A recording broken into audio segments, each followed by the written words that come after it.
orang Kristen mengaku dia Allah atau tidak mengakui dia sebagai Allah, dia tetap Allah. Ini yang presupposisi yang mendasar. Sekali lagi, kealahan Yesus itu bukan karena ada pengakuan manusia. Maka kalau toh dia tidak diakui sebagai Allah, bukan berarti dia bukan Allah. Dalam arah itu saya ingin mempertajam mengenai presupposisi ini, bahwa kalau tidak ada misteri dalam kaitannya dengan Allah, maka dia bukan Allah. Kalau ada keyakinan kita kepada oknum atau kepada yang namanya Allah, namun dalam keyakinan itu kita tidak menjumpai misteri, dia bukan Allah. Kenapa? Dia sesama kita yang dapat dimasteri, yang dapat dikuasai. Ya. Kalau sesuatu yang kita tidak bisa kita kuasai, dia menjadi Allah. Dan dia adalah Allah. Saya baru sempat mengajar program S2, saya sampaikan begini. Kita bersyukur oleh karena Allah menciptakan manusia menjadi Allah, yaitu menjadi Allah bagi ciptaan yang lain. Bagi tumbuh-tumbuhan, bagi pohon, bagi hewan, kita menjadi Allah bagi mereka. Maka itu jangan memberhalakan pohon dan hewan. Konsepnya itu. Masih dalam arah presupposisi, kami mempunyai keyakinan bahwa Allah pada satu sisi adalah misteri, namun pada sisi lain adalah Allah yang menyatakan diri. Itu yang kami ambil dari kitab salah satu kitab Ulangan pasal 29 ayat 29, bahwa hal-hal yang dinyatakan itu bagi manusia, tetapi hal-hal yang tidak dinyatakan itu bagi Allah. Jadi wilayah kerja kita, wilayah studi kita, wilayah dialog kita hanya berkenaan dengan sejauh Allah menyatakan diri. Kalau Allah hanya sejauh Alkitab, saya tidak akan jadi orang Kristen. Sekali lagi, kalau Allah hanya sejauh Alkitab, saya tidak akan mau jadi orang Kristen. Karena Alkitab dapat dikuasai oleh manusia, berarti Allah bisa dikuasai oleh manusia. Sorry, saya bukan emosi, tetapi ini karakter saya. Orang Manado. Saya biasa main sinetron di pohon-pohon. Nah. Jadi seperti itu. Maka sekali lagi wilayah kita itu pada wilayah yang dinyatakan. Yang dinyatakan. Implikasinya tidak ada bukti yang memadai. Tidak ada bukti yang memadai untuk menjelaskan kealahan Yesus. Dan saya pun menjadi percaya kepada pribadi Yesus bukan karena ada bukti. Karena kekristenan tidak bergantung pada bukti. Sekalipun dalam forum ilmiah ini memang telah diletakkan dasar bagaimana kita memaparkan konsep pemahaman kita yang sifatnya logik dan bersifat juga eksperimen, yang dapat dialami, dibuktikan, empiris. Namun sekali lagi, saya pikir juga saudara-saudara saya agama Islam tidak mungkin menguasai Allahnya sejauh pikirannya. Sekalipun Al-Quran, hadis dan kitab-kitab lain itu teman-teman Bapak Ibu kuasai, tapi bukan berarti sudah mampu menguasai Allah. Oleh karena itu pada waktu kita membicarakan tentang Allah, dengan rasa hormat kepada Allah kita. Mengapa? Yang limited ini membahas yang unlimited. It's impossible. Tidak mungkin. Nah, saya lompat lagi. Oleh karena itu sekali lagi, tidak ada bukti yang memadai kalau mungkin pada forum ini Bapak Ibu menuntut bukti-bukti kealahan Yesus. Namun sejauh, sekali lagi, sejauh yang Allah nyatakan. Presupposisi yang kedua menegaskan mengenai kedaulatan Allah, bahwa Allah itu mandiri. Allah itu tidak dapat dijinakkan, apalagi dirayu. Allah itu tidak dapat dipengaruhi dan dijinakkan oleh muka yang memelas. Tidak, Allah tidak langsung bereaksi emosional terhadap orang yang menangis di depan dia. Please have mercy on me. Minta belas kasihan. Allah tidak akan dipengaruhi karena dia Allah. Tapi karena dia mempengaruhi kita, maka kita minta belas kasihan. Jadi kausa prima utama itu Allah. Itu presupposisi. Namun dalam rangka ini Allah mendisclose himself, menyatakan dirinya, membatasi dirinya dalam dua revelation. Yang pertama general revelation, yang kedua special revelation. General revelation itu Allah menyatakan dirinya dan dia dapat dikenal melalui semua ciptaan yang lain. Yang kedua, Allah menyatakan dirinya dalam special revelation hanya dalam satu pribadi yang kami yakini dan kami tahu dari Alkitab, yaitu pribadi Yesus Kristus. Itu namanya special revelation.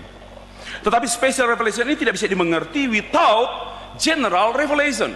Karena special revelation ini diwadahkan, diakomodir dalam general revelation. Mengapa pribadi kedua menjadi manusia?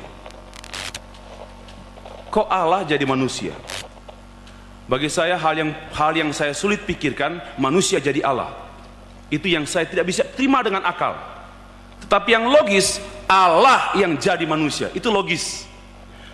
Allah jadi manusia, itu mengungkapkan kealahannya. Dan tidak ada manusia yang jadi Allah kecuali dukun. Hukum atonement. Mengapa harus mati di salib? Karena dia sudah membatasi diri, maka dia membatasi dalam lingkup sejarah manusia supaya touchable, ya, supaya dapat terjamah, understandable, dapat dimengerti.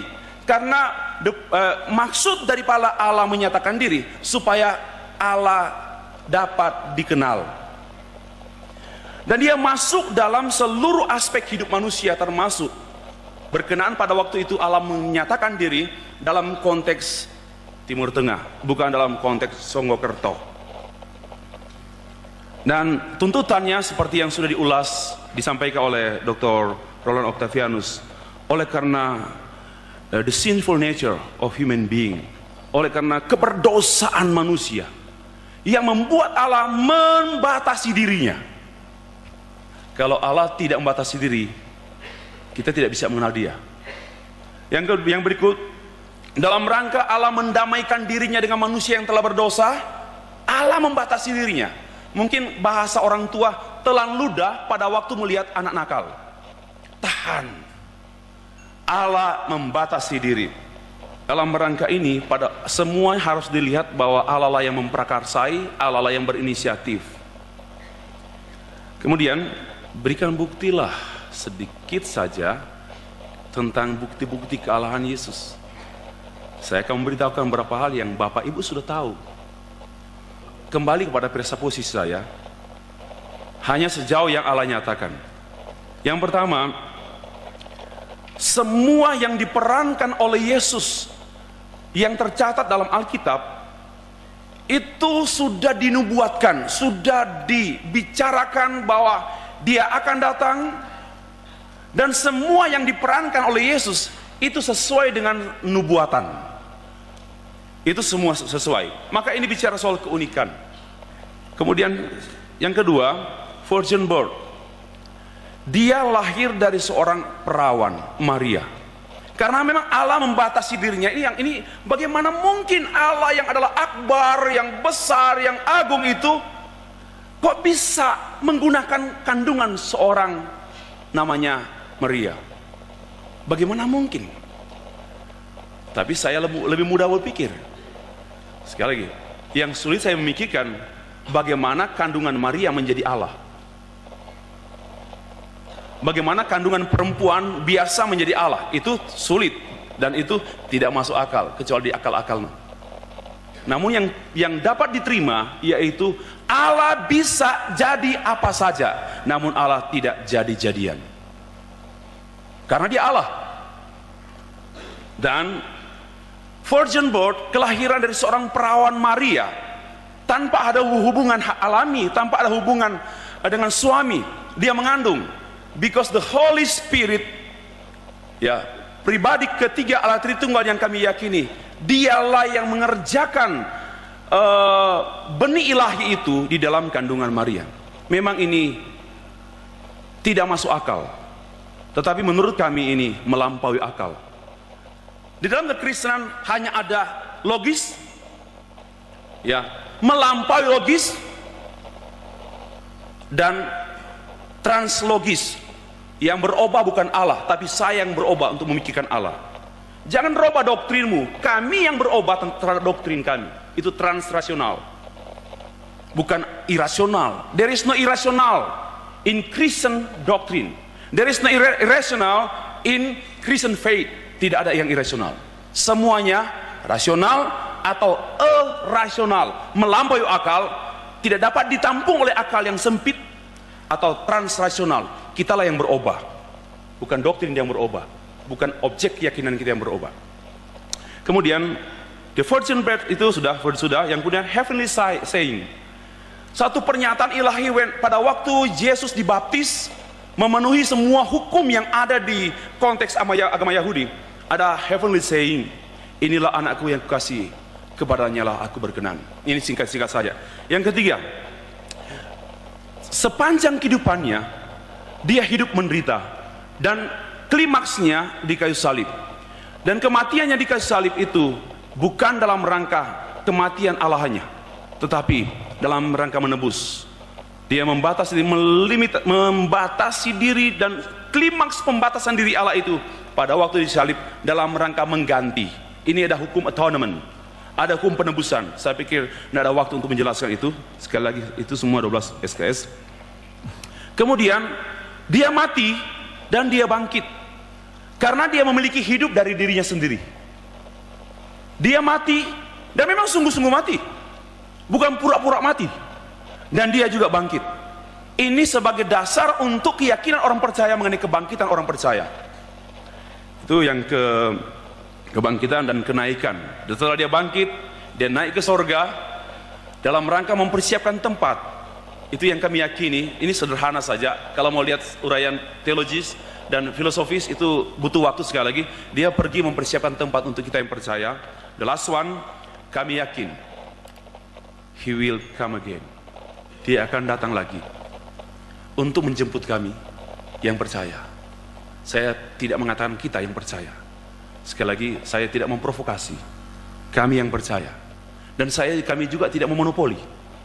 Nah, saudara-saudara yang dikasihi Tuhan, terakhir saya jelaskan bahwa tidak ada seorang historian, seorang ahli sejarah yang bisa membuktikan cacat celahnya barang satu saja dari pribadi Yesus. Itulah yang mengungkapkan tentang kealahannya. Tidak ada cacat sedikit pun, tidak ada tindak kriminal, dan tidak ada tindakan amoral yang diperankan, dan belum ada seorang ahli sejarah yang mencatat mengenai hal ini.